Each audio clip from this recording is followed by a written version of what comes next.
Well, now I feel really fit.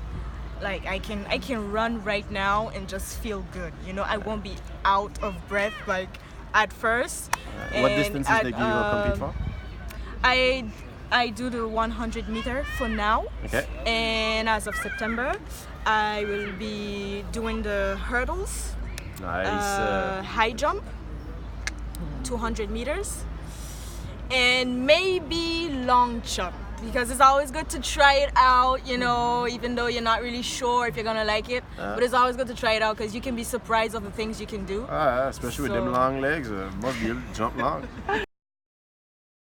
I mean, I know, for example, sports for me is like the one moment where I could absolutely evacuate the whole day. Like once I stand on a football field and the whistle is blown, I literally just empty everything in my head until the train is over, and like that's like to reboot, you know, just like to recharge your batteries and refresh everything. I know that's like how sports acts for me, and that's why I can't do without it. Sports definitely physically keeps you healthy. And I know sports definitely keeps me mentally very healthy. Like, how does that act on your mental state to have to go train, work hard, do track and field, compete? Like, how do you mentally feel that you've grown from that? Can you just could you just for example explain how Saint-Barthélémy actually stopped doing sport when they arrived, and this is the biggest mistake? Too numerous are the cases and examples where I've met friends, families, distant friends, or at least just people that I knew from Saint Martin that came here, and under one, from lack of knowledge or lack of habits, and two, from the weather coming down into winter when it starts to get cold, they lock themselves up at home. They stop all exterior activities, so they stop doing sports. They stop doing, simply because it's not an environment to which they're used to. And the problem is that winter is not 2 weeks. Winter is 6 months long, right? And if you let's say detach yourself so long from interacting with other people, socially interacting, keeping yourself physically fit, like to jumpstart the engine back again is very difficult. And in that time frame, you can get depressive, you can get overweight, you can get unhealthy physically, mentally, and like to break that negative spiral. Actually, precisely what you need to do was to get out, to not stay in your slumber, to you know, spend your energy physically speaking, so that you realize that you also have to build determination, physically speaking and mentally. And sports is the primary example in my life as to where like mental strength comes from. For me, life every day is just like training. So, and there's a very nice sentence I always tell to my students in French: à entraînement facile, combat difficile, et à entraînement difficile, combat facile. So, so if you train hard, then you, let's say, the actual task that you have to do, they are much easier because you didn't cheat while you was training. And life is the same thing. If every day you go out and you don't push yourself, you don't come out of that comfort zone, then when you actually have tasks or let's say responsibilities that you have to uphold, you're not trained for it, or you're not properly trained for it, and so it becomes a very, very difficult combat, you know, so.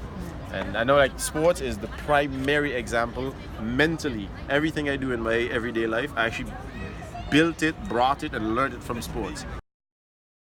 So this year, actually, school-wise, you didn't have the success that you were expecting. No, I didn't. And so the question is, like, how did you fight against that unexpected situation, or that deception? How do you deal with that? First of all, I had to talk about it. I had to express myself and not keep it all to myself. I also had to accept the fact that it's normal, it's perfectly normal to fail, or to not get what you wanted exactly on that day or on that specific year. So your grades were bad? Yeah, my grades were bad. It was really discouraging at a point where I just felt like giving up, you know. So I talked about it, you know. I opened up. Who did you speak to? I spoke to my mom. Okay. I spoke to you too. Of course, I mean that's what I'm there for also. And just like hearing it from others that everything is going to be okay, it made me feel better. Of course. It made me feel better and really made me think and say, hey, there's other things out there I can actually do. Exactly. There's so many things you can do. You don't always have to stay on one lane. You can always change lanes and do something better.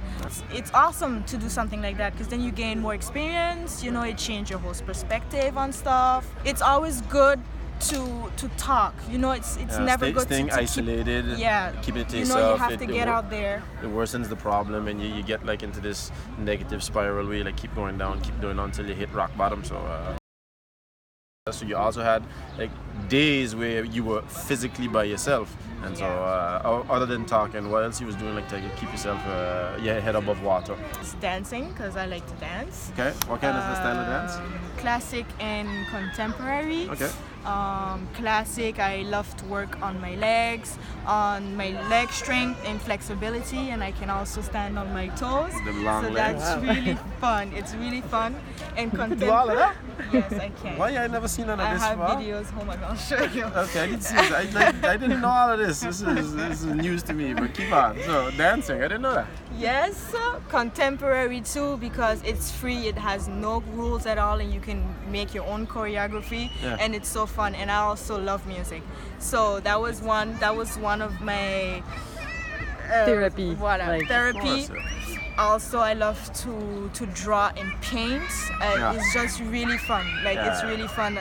All the colors, all the different things you can draw, you know, all the inspiration you can get from it, and just seeing the finished piece, how good it makes you feel, and it's so relaxing. Really nice. Hi guys, my name is Rebecca. I come from Saint Martin.